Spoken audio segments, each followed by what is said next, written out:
ನೋಡಿ, ಸದ್ಯಕ್ಕಿನ ಪರಿಸ್ಥಿತಿಯಲ್ಲಿ 5 ಸಚಿವ ಸ್ಥಾನಗಳಿಗೆ ಭಾರೀ ಪೈಪೋಟಿ ನಡೀತಾ ಇದೆ.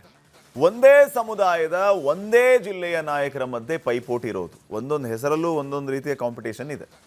ಜಮೀರ್ಗೆ ಹಿಂದಿನ ವಿವಾದವೇ ದೊಡ್ಡ ಅಡ್ಡಿ ಆಗ್ತಾ ಇದೆ. ಉಳಿದವರಿಗೆ ಪೈಪೋಟಿ ಇದೆ, ಅದು ಆಯಾ ಜಿಲ್ಲೆಗಳಲ್ಲೇ. ಅಂತಿಮವಾಗಿ ರಾಹುಲ್ ಗಾಂಧಿ ಒಪ್ಪಿಗೆ ನೀಡಿದವರಿಗೆ ಮಂತ್ರಿ ಗಾದಿ ಸಿಗ್ಲಿಕ್ಕಿದೆ. ಹಾಗಿದ್ರೆ ಯಾರಿಗೆ ಓಕೆ ಅಂತಾರೆ, ಯಾರಿಗೆ ಯಾಕೆ ಓಕೆ ಅನ್ನಲ್ಲ, ಇದು ಸದ್ಯಕ್ಕೆ ಕಾಡ್ತಾ ಇರುವಂತಹ ಪ್ರಶ್ನೆ ಆಗಿದೆ. ಭಾಳ ಮುಖ್ಯವಾಗಿ ಸಂಪುಟ ವಿಸ್ತರಣೆ ಆಗತ್ತೆ ಅನ್ನೋಂಥದ್ದು ಒಂದು ಕಡೆ ಆದರೆ, ಯಾವಾಗ ಆಗುತ್ತೆ ಅನ್ನುವಂತಹ ವಾದ ಒಂದು ಕಡೆ, ಮತ್ತೊಂದು ಕಡೆ ಯಾರು ಆಗ್ತಾರೆ ಮಂತ್ರಿಗಳು. ಸಚಿವಾಕಾಂಕ್ಷಿಗಳಂತೂ ಬಹಳ ಇದ್ದಾರೆ. ಫಸ್ಟ್ ಟೈಮ್ MLA ಆದವರು ಫಸ್ಟ್ ಟೈಮಲ್ಲೇ ನಾವು ಮಿನಿಸ್ಟರ್ ಆಗಬೇಕು ಅಂತ ಲಾಬಿ ಮಾಡ್ತಾ ಇದ್ದಾರೆ. ಒಕ್ಕಲಿಗ ಸಮುದಾಯದಲ್ಲಿ ಪೈಪೋಟಿ ಇದೆ, ಸೀನಿಯಾರಿಟಿ ಮೇಲೆ ಪೈಪೋಟಿ ಇದೆ, ಮಹಿಳಾ ಕೋಟಾದಲ್ಲಿ ಪೈಪೋಟಿ ಇದೆ, ಸಮುದಾಯವಾರು ಪೈಪೋಟಿ ಇದೆ. ಹಿಂಗೆ ಒಂದೊಂದು ಮಾನದಂಡಗಳ ಅಡಿಯಲ್ಲಿಯೂ ಕೂಡ ಪೈಪೋಟಿ ಜೋರಾಗಿ ನಡೀತಾ ಇದೆ. ಅಂತಿಮವಾಗಿ ಯಾರು ಮಂತ್ರಿ ಆಗ್ತಾರೆ ಅನ್ನುವಂಥದ್ದು ಪ್ರಶ್ನೆ. ಇವತ್ತು ನಾಳೆ ಆ ಸಚಿವ ಸಂಪುಟ ವಿಸ್ತರಣೆ ಆಗುತ್ತೆ ಅನ್ನುವಂಥ ಲೆಕ್ಕಾಚಾರ ಇದ್ದಾಗ, ಈಗ ಲಾಬಿ ಮಾಡಿ ಯಾರು ಮಂತ್ರಿ ಆಗ್ತಾರೆ ಅನ್ನೋದು ಒಂದು ಕಡೆ ಆದರೆ, ಹೈಕಮಾಂಡ್ನ ಲೆಕ್ಕಾಚಾರ ಏನು ಅನ್ನುವಂಥದ್ದು ಮತ್ತೊಂದು ಚರ್ಚೆಗೆ ಕಾರಣ ಆಗ್ತಾ ಇರುವಂತಹ ವಿಚಾರ. ಹಾಗಿದ್ರೆ ಗುಸುಗುಸು ಗೋವಿಂದಣ್ಣ ಏನು ಹೇಳ್ತಾರೆ, ಅವರ ಮೂಲಗಳು ಯಾವ ವಿಚಾರಗಳನ್ನು ಈ ಬಗ್ಗೆ ತಿಳಿಸ್ತಾ ಇವೆ, ಏನೇನು ಮಾಹಿತಿಯನ್ನು ಹೊತ್ತು ತಂದಿದ್ದಾರೆ ಅನ್ನೋದ್ರ ಬಗ್ಗೆ ತಿಳಿಸ್ಕೊಡೋದಕ್ಕೆ ನನ್ನ ಕೊಲೀಗ ವೀರೇಂದ್ರ ನನ್ನ ಜೊತೆ ಈಗ ಕೂತಿದ್ದಾರೆ. ಗುಸುಗುಸು ಗೋವಿಂದಣ್ಣ ಅವರ ವಿಚಾರಗಳನ್ನು ತಿಳ್ಕೊಂಡು ಈಗ ಬಂದಿದ್ದಾರೆ. ವೀರೇಂದ್ರ, ನಮ್ಮ ವಿಚಾರ ಏನಂತಂದರೆ, ಈಗ ಆಗಬೇಕಾಗಿರೋದು ಎಷ್ಟು ಅಂತಂದರೆ 14 ಜನ ಕ್ಲಿಯರ್ ಆಗಿದ್ದಾರಂತೆ, ಉಳಿದಿರೋದು 5. ಅದು ಮಹಿಳಾ ಕೋಟಾದ ವಿಚಾರಕ್ಕೆ ಬಂದರೆ ಯಾರ್ಯಾರ ಹೆಸರುಗಳು ಕೇಳಿ ಬರುತ್ತೆ. ಉಮಾಶ್ರೀ ಅವರನ್ನು ಬಿಟ್ವಿ, ಬಲ್ಕೀಸ್ ಬಾನು ಅವರ ಹೆಸರು ಬಿಟ್ವಿ, ಖನೀಜ್ ಫಾತಿಮಾ ಅವರ ಹೆಸರು, ಲಕ್ಷ್ಮೀ ಹೆಬ್ಬಾಳ್ಕರ್ಗೆ ಬಂದು ಎಂಡ್ ಆಗುತ್ತೆ.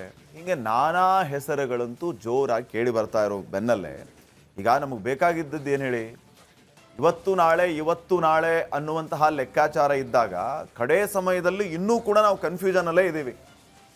ಗೋವಿಂದಣ್ಣ ನಮಗೆ ಇಷ್ಟೊತ್ತಿಗೆ ಫೈನಲಿಸ್ಟ್ ಕೊಡಬೇಕಾಗಿತ್ತು, ಈ ರೀತಿ ಇಂತಿಂಥವರೇ ಮಂತ್ರಿ ಆಗ್ತಾರೆ ನೋಡಿ ಪಾಟೀಲ್ರೇ ಅಂತ ಹೇಳಿ. ಆದರೆ 5 ಜನರ ಬಗ್ಗೆ ಇನ್ನೂ ಕನ್ಫ್ಯೂಸ್. ನನಗೆ ಯಾಕೋ ಅನಿಸುತ್ತೆ, ಇತ್ತೀಚೆಗೆ ಗೋವಿಂದಣ್ಣ ಅವರು ಕಾನ್ಸಂಟ್ರೇಷನ್ ಕಡಿಮೆ ಮಾಡ್ಕೊತಾ ಇದ್ದಾರೆ, ಫೋಕಸ್ ಮಾಡ್ತಾ ಇಲ್ಲ ಅಂತ ಹೇಳಿ. ಮೂಲಗಳ ಬಗ್ಗೆ ಅನುಮಾನಗಳು ನಮ್ಗೆ ಸಿಕ್ಕಾಪಟ್ಟೆ ಕಾಡ್ತಾ ಇದೆ. ಪಾಟೀಲ್ರೇ, ಗೋವಿಂದಣ್ಣ ಎಷ್ಟು ಅಪ್ಡೇಟೆಡ್ ಆಗಿದ್ದಾರೆ ಅನ್ನೋದಕ್ಕೆ ಈಗ ಒಂದು ಬ್ರೇಕಿಂಗ್ ನ್ಯೂಸ್ ಕೊಡ್ತೀನಿ ನೋಡಿ. ಈಗ ಈ ಕ್ಷಣದ ಬ್ರೇಕಿಂಗ್ ನ್ಯೂಸ್ ಇದು, ಯಾವ ಚಾನಲ್ ಇನ್ನೂ ಬಂದಿಲ್ಲ.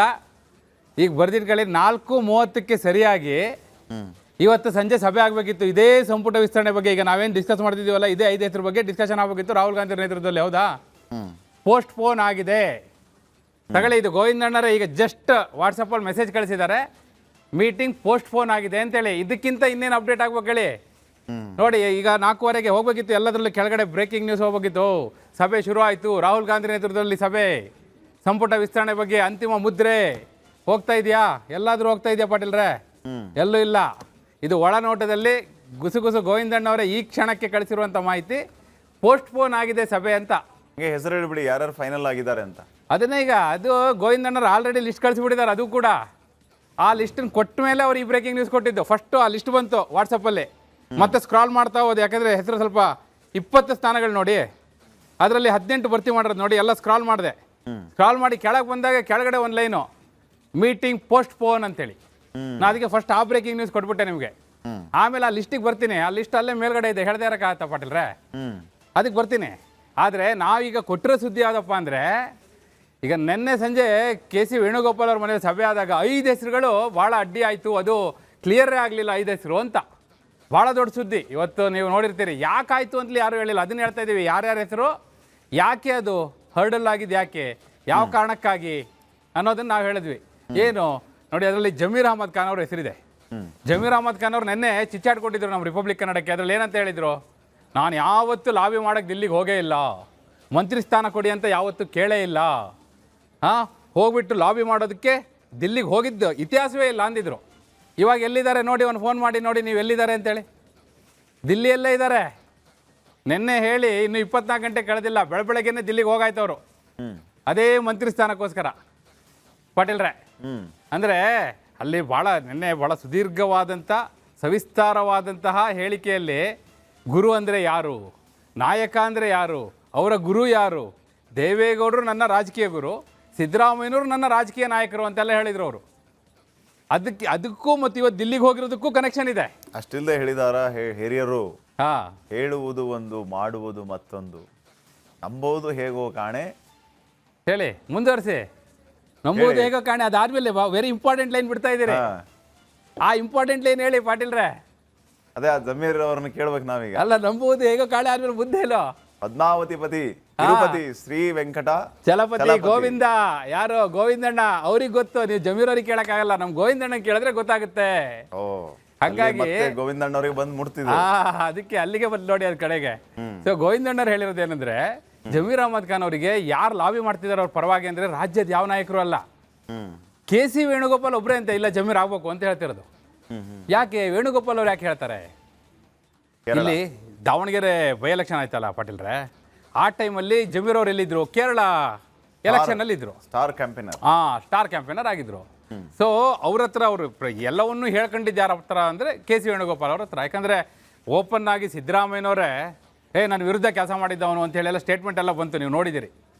ಅದೊಂದು ವಿಡಿಯೋ ವೈರಲ್ ಆಯ್ತಲ್ಲ ಪಾಟೀಲ್ರೆ. ಹೌದೌದು. ಸೊ ಹಂಗಾಗಿ ಯಾವ ನಾಯಕರು ಈಗ ಹೇಳಿದ್ರಲ್ಲ ನನ್ನ ರಾಜಕೀಯ ನಾಯಕರು ಸಿದ್ದರಾಮಯ್ಯ ಅಂತೇಳಿ, ಅವರೇ ಇವ್ರ ಜೊತೆಗೆ ಇಲ್ಲ ಅನ್ನೋದು ಅವತ್ತು ಕ್ಲಿಯರ್ ಆಗ್ಬಿಟ್ಟಿತ್ತು. ಇನ್ನು DK ಶಿವಕುಮಾರ್ ಅವ್ರ ಹತ್ರ ಹೋಗಿ ಇವ್ರು ಹೆಂಗೆ ಕೇಳ್ತಾರೆ ನಾನು ಮಂತ್ರಿ ಮಾಡಿ ಅಂತ? ಕೇಳಬಹುದು, ಕೇಳಿದ್ರು ಅದಾಗುತ್ತೆ ಇಲ್ಲ ಗ್ಯಾರಂಟಿ ಏನು? ಯಾಕಂದ್ರೆ ಇವತ್ತಿನ ಕತೆ ಅಲ್ಲ ಪಾಟೀಲ್ರ, ನಾ ಹೇಳ್ತಿರೋದು. ನೀವು 2023ಕ್ಕಿಂತ 2 ವರ್ಷ ಹಿಂದಕ್ಕೆ ಹೋಗಿ 2021ಕ್ಕೆ ಬನ್ನಿ. ಕೋವಿಡ್ ಆಗಷ್ಟೇ ಮುಗ್ದಿತ್ತು. ಆಗ ಮೊಟ್ಟ ಮೊದಲು ಮುಂದಿನ ಮುಖ್ಯಮಂತ್ರಿ ಸಿದ್ದರಾಮಯ್ಯ ಅಂತೇಳಿ ಘೋಷಣೆಯ ಅಭಿಮಾನ ಶುರು ಮಾಡಿದಂತಹ ಶಾಸಕ ಯಾರು ಅಂದ್ರೆ ಇದೇ ಜಮೀರ್ ಅಹಮದ್ ಖಾನ್ ಅವರು. ಮುಂದಿನ ಮುಖ್ಯಮಂತ್ರಿ ಸಿದ್ದರಾಮಯ್ಯ, ಮುಂದಿನ ಮುಖ್ಯಮಂತ್ರಿ ಸಿದ್ದರಾಮಯ್ಯ. ಅಲ್ಲಿಂದ ಎಸ್ ಹಂಗೆ ಶುರು ಆಗಿತ್ತಲ್ಲ. ಸೊ ಅವ್ರು ಇವತ್ತು ರಾಜಕೀಯ ನಾಯಕ ಅಂತ ಹೇಳ್ಕೊಂಡು ಅವ್ರ ಹತ್ರನೇ ಹೋಗ್ಬೇಕಾದಂತ ಅನಿವಾರ್ಯ ಪರಿಸ್ಥಿತಿ ಬಂತು. ದಿಲ್ಲಿಗೂ ಹೋಗಿದ್ದಾರೆ, ಲಾಬಿನೂ ಮಾಡ್ತಾ ಇದ್ದಾರೆ. ಇದು ಜಮೀರ್ ಅವ್ರ ಕತೆ ಆಯ್ತು. ಇನ್ನೂ 4 ಹೆಸರಿದೆ. ಈಗ ಶಿವಲಿಂಗೇಗೌಡರದಿದೆ, ಗೌಡ. ಎಸ್, ಸಂತೋಷ್ ಲಾಡ್ ಅವ್ರದ್ದು. ಸಂತೋಷ್ ಲಾಡ್ ಅವ್ರದ್ದು ಏನಾಗಿದೆ ನೋಡಿ, ಅಲ್ಲಿ ಶ್ರೀನಿವಾಸ್ ಮಾನೆ ಕೂಡ ಅವರು ಒಂದೇ ಸಮುದಾಯ, ಇಬ್ಬರು ಕೂಡ ಮರಾಠ ಸಮುದಾಯ. ಮತ್ತೆ ಸಂತೋಷ್ ಲಾಡ್ ಅವ್ರು ನಿಮ್ಗೆ ನೆನಪಿರ್ಬೋದು, ಮಗು ಹತ್ತಂಗೆ ಹತ್ಬಿಟ್ಟಿದ್ರು. ಯಾವತ್ತು?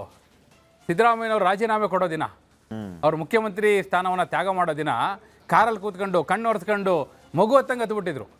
ಅಂದರೆ ಅವರು ತನ್ನ ನಾಯಕ ಅವರು ಮತ್ತೊಂದು ಸ್ಟೇಟ್ಮೆಂಟ್ ಕೊಟ್ಟಿದ್ರು, ಏನು ಗೊತ್ತಾ? ಸಿದ್ದರಾಮಯ್ಯನವರು ಬದುಕಿರೋವರೆಗೂ ಅವರೇ ಮುಖ್ಯಮಂತ್ರಿ ಆಗಿರ್ಬೇಕು ಅಂತ ಹೇಳೋ ನಾನು ಅಂತ.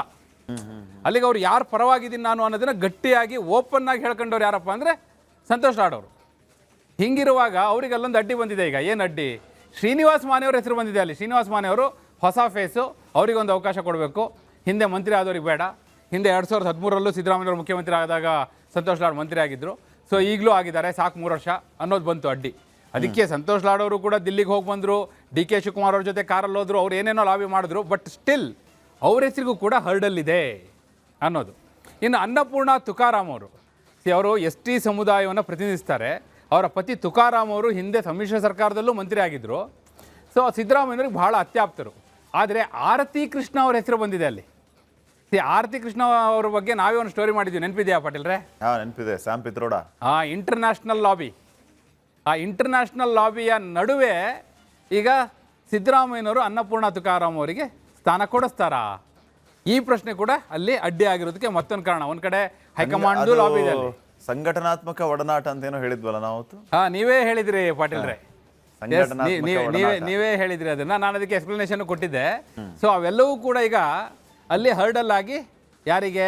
ಅನ್ನಪೂರ್ಣ ತುಕಾರಾಮ್ ಅವರಿಗೆ ನಿಂತಿದೆ ಅನ್ನುವಂಥದ್ದು. ಅಂದರೆ ಈ ರೀತಿ ಅಡ್ಡಿಗಳು. ಇನ್ನು ಶಿವಲಿಂಗೇಗೌಡರ ಕತೆ ಹೇಳ್ತೀನಿ. ಅಲ್ಲಿ ಶಿವಲಿಂಗೇಗೌಡರು ಹೇಳಿದ್ರು, ಅದು ನಾವು ಸ್ಟೋರಿ ಮಾಡಿದ್ವಿ, ಕೊಟ್ಟ ಮಾತು, ನನಗೆ ಮಾತು ಕೊಟ್ಟಿದ್ರು ಕರ್ಕೊಂಡು ಬರ್ಬೇಕಿದ್ರೆ ಅಂತ. ಆಮೇಲೆ ನೋಡಕ್ ಹೋದ್ರೆ ಮಾತು ಕೊಟ್ಟಿದ್ದು ಅವ್ರು ಒಬ್ರಿಗೆ ಅಲ್ಲ. ಈಗ SC ಬಾಲಕೃಷ್ಣ ಅವ್ರಿಗೆ ಕೇಳಿದ್ರೆ ನನಗೂ ಮಾತು ಕೊಟ್ಟಿದ್ದಾರೆ ಅಂತಾರೆ. ಲಕ್ಷ್ಮಣ್ ಸವದಿ, ಗುಬ್ಬಿ ವಾಸು ಅವ್ರಿಗೆ ಕೇಳಿದ್ರೆ ನನಗೂ ಕೊಟ್ಟಿದ್ದಾರೆ ಅಂತಾರಲ್ಲ. ಅಲ್ಲ, ನಾವು ಒಕ್ಕಲಿಗರಲ್ಲೇ ಹೇಳ್ತಾ ಇದ್ದೀನಿ. ಒಕ್ಕಲಿಗರ ಪೈಕಿ ಏನು ಪೈಪೋಟಿ ಇದೆಯಲ್ಲ, ಆ ಪೈಕಿ ಈಗ ಗುಬ್ಬಿ ವಾಸು, SC ಬಾಲಕೃಷ್ಣ ಅವರು, ಶಿವಲಿಂಗೇಗೌಡರು. ಸೊ ಎಲ್ಲರೂ ಕೂಡ ನನಗೆ ಮಾತು ಕೊಟ್ಟಿದ್ದಾರೆ ಅನ್ನುವಾಗ ಶಿವಲಿಂಗೇಗೌಡರದ್ದು ವಿಚಾರ ಆಗಿರೋದು ಏನಂದ್ರೆ, ಅವರಿಗೆ ಮಾತು ಕೊಟ್ಟಿರೋದು ಒಂದು, ಹಾಸನ ಜಿಲ್ಲೆಯಿಂದ ಅವರೊಂದು ಕೋಟ, ಯಾವ್ಯಾವ ಕೋಟ ಹೇಳಿದ್ದಾರೆ ಅಂತ ನಾವು ಹೇಳಿದ್ವಲ್ಲ, ಆ ಎಲ್ಲಾ ಕೋಟದಲ್ಲೂ ಪಟ್ಟ ಹಾಕಿದ ನಂತರ ಈಗ ಅವರು ಒಕ್ಕಲಿಗ ಕೋಟ ಬಿಟ್ಬಿಟ್ಟಿದಾರಲ್ಲ, ನಾವು ಹೇಳಿದ್ವಿ ಹಾಸನ ಕೋಟಕ್ಕೆ ನಿಂತಿದ್ದಾರೆ. ಹಾಸನ ಕೋಟ, ಯಾಕಂದ್ರೆ ಹಾಸನದಲ್ಲಿ ಮತ್ತೆ ಯಾರು ಇಲ್ಲ ಅಂತ ಹೇಳಿ ಅವ್ರ ಲೆಕ್ಕ.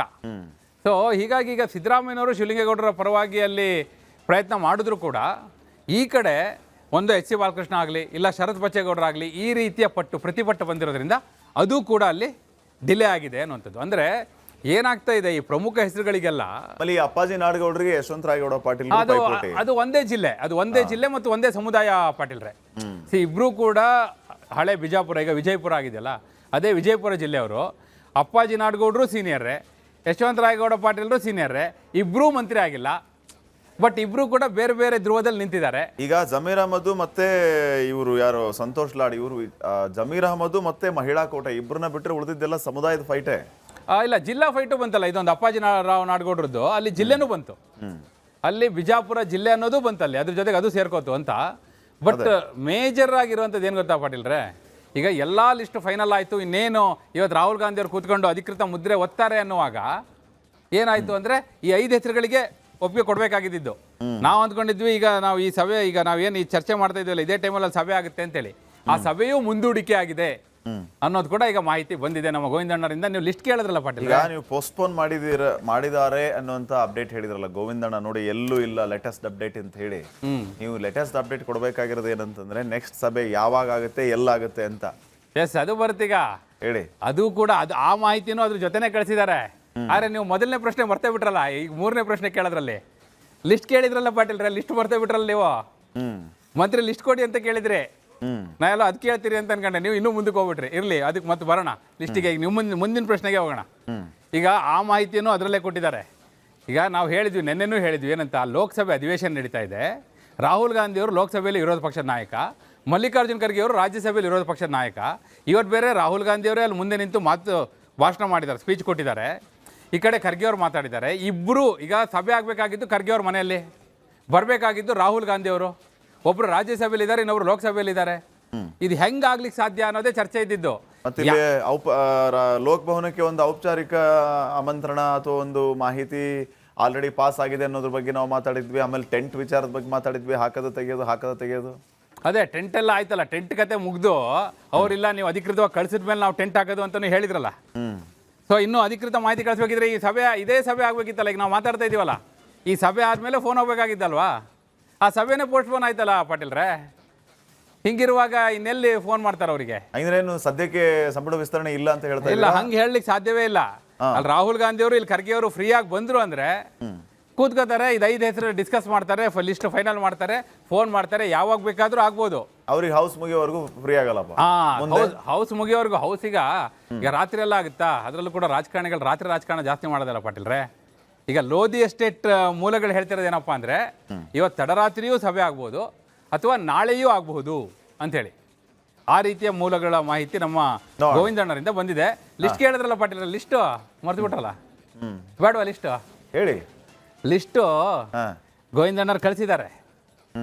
ಡಿ ಕೆ ಶಿವಕುಮಾರ್ ಅವ್ರ ಕೈಯಲ್ಲೂ ಇದೆ 14 ಜನರ ಲಿಸ್ಟು. ಆದರೆ ಅದು ಹೇಳಬೇಕಾದ್ದು ಯಾರು? ನಾವು ಅಲ್ಲ, ನೀವು ಅಲ್ಲ, ಸ್ವತಃ ಡಿ ಕೆ ಶಿವಕುಮಾರ್ ಅವ್ರು ಹೇಳಿ ರಾಜಭವನ್, ಲೋಕಭವನ್, ಹಿಂದೆ ರಾಜಭವನ್, ಈಗ ಲೋಕಭವನ್ ಅಲ್ಲಿ ಕಳಿಸಿದ್ರೆ ಪ್ರಮಾಣ ವಚನ. ನಿಮಗೆ ಸವಾಸ್ ದೋಷ ಹೆಂಗಾಗಿದೆ ಅಂದ್ರೆ ಗೋವಿಂದಣ್ಣನ ಜೊತೆ ಸೇರಿ ಅಡ್ಡುಗೋಡೆ ಮೇಲೆ ದೀಪ ಇಡೋದು. ಲಿಸ್ಟ್ ಹೇಳಿ ಅಂತಂದ್ರೆ ನಿಮ್ಗೆ ಅಲ್ಲೂ ಡೌಟ್. ಅದಕ್ಕೆ ನಾನು ಹೇಳಿದ್ದು ಲಾಸ್ಟ್ ಮೂಮೆಂಟ್ ಅಲ್ಲಿ ಇಷ್ಟೊತ್ತಿ ನೀವು ಫೈನಲ್ ಲಿಸ್ಟ್ ಕೊಡಬೇಕಾಗಿತ್ತು ನನಗೆ. ತಗೊಳ್ಳಿ ಪಾಟೀಲ್ ಫೈನಲ್ ಲಿಸ್ಟ್ ಇದೆ ಅಂತ ಹೇಳಿ. ಅದನ್ನ ಬಿಟ್ಟು ಲಿಸ್ಟ್ ಕೊಡೋದು ಯಾರು? ಡಿ ಕೆ ಶಿವಕುಮಾರ್ ಅವ್ರು ಹೇಳ್ತಾರೆ ಬಿಡಿ ಅಂತ ಸ್ಪಷ್ಟತೆ ಇಲ್ಲ. ಈಗ ಏನ್ ಗೊತ್ತಾ, ಡೌಟ್ ಯಾರಿಗೆ ಹೇಳ? ಡೌಟ್ ಸ್ಪಷ್ಟತೆ ಇಲ್ಲದೆ ಇರೋದು ನಿಮಗೆ ಗೊತ್ತಲ್ಲ. ಈಗ ಸಭೆನೇ ಮಾಡಕ್ ಆಗದೆ ಇರೋರಿಗೆ, ಮೀಟಿಂಗ್ ಮಾಡಿದ್ರು ಲಿಸ್ಟ್ ಫೈನಲ್ ಮಾಡಕ್ ಆಗದೆ ಇರೋರಿಗೆ, ಅಲ್ಲೇ ಲಿಸ್ಟ್ ಫೈನಲ್ ಮಾಡಿಲ್ಲ ಅವ್ರು. ಇನ್ನು 14 ಜನರ ಲಿಸ್ಟ್ ಇಟ್ಕೊಂಡು ಕೂತಿದ್ದಾರೆ. 5 ಜನ ಅಂತ ಹೇಳಿದ್ರಲ್ಲ ನೀವು, ಅದೇ 14 ಜನರದ್ದು ಹೇಳಿ. 14 ಜನರದ್ದು 1, 2, 3, 4, 5, 6, 7, 14 ಇದೆ. ಆದ್ರೆ ಹೇಳ್ಬೇಕಾದವ್ರು ಯಾರು ಪಾಟೀಲ್ರೆ? ಆಯ್ತು ಬಿಡಿ, ಅಷ್ಟೇ. ನೋಡೋಣ. ಹಂಗಿದ್ರೆ ನೆಕ್ಸ್ಟ್ ಸ್ಟೋರಿ ಹೋಗೋಣ.